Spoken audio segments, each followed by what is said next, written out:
But I want to come back for one moment to environments that are all about we've got to be professional, Yes. right? Emotions, what? No. And the leader would have a clear mantra that says, you've got to be professional. Yes. There's no space for emotions on our team. What's going on there then? What are the risks? What might be happening? Better question would be, what are you noticing when you enter these kind of teams and environments? Well, basically what you're noticing is there's no safety. There's no psychological safety. And if there's no psychological safety, it means that you keep your mouth shut. It means that when things go wrong, you point fingers. It means that, simply the overall quality of what gets done in that team becomes less innovative. I mean, let's face it, if something goes wrong and you've been taught that we have to be professional, emotions can't be in it, you're actually saying you must defend yourself. You must stay professional. You say, well, the mistake isn't my doing. No, the mistake is because Department X didn't deliver on time. Yeah, pointing fingers.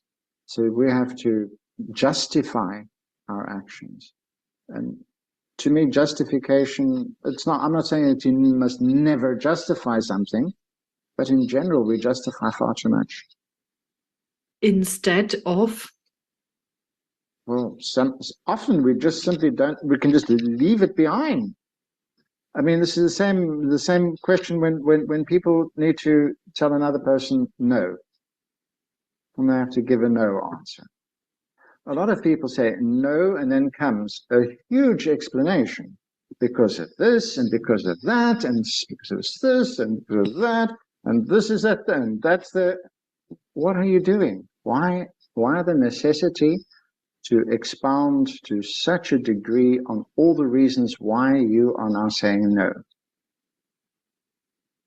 Because the effects, well, they're not very good on yourself, for one. And secondly, the other person's not going to hear your no anymore.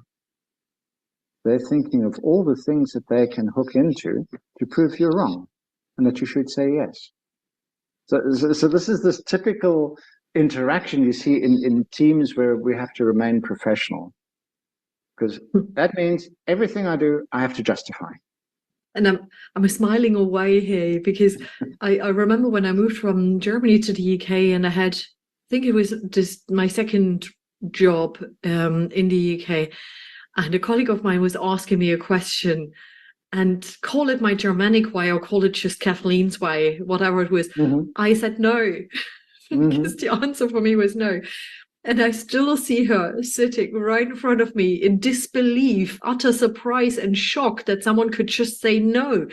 And she said to me, this is not something we would say here. You can't just say no. and then I had an input from my manager who said, you cannot say no here. You have to say yes, however, and explain the risks. Mm-hmm. And that really stuck to my mind. And then coming back to the topic around psychological safety, in the future, I was always thinking about, am I expressing myself correctly now? Am I being too direct? How should I be communicating this? What are the things I can make up to basically get to a no, despite the fact that we can put it on the table pretty quickly?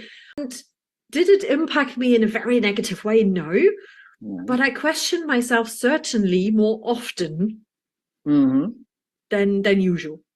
Sure. And actually, you're saying you couldn't be authentic. Not 100%. Exactly. Yeah.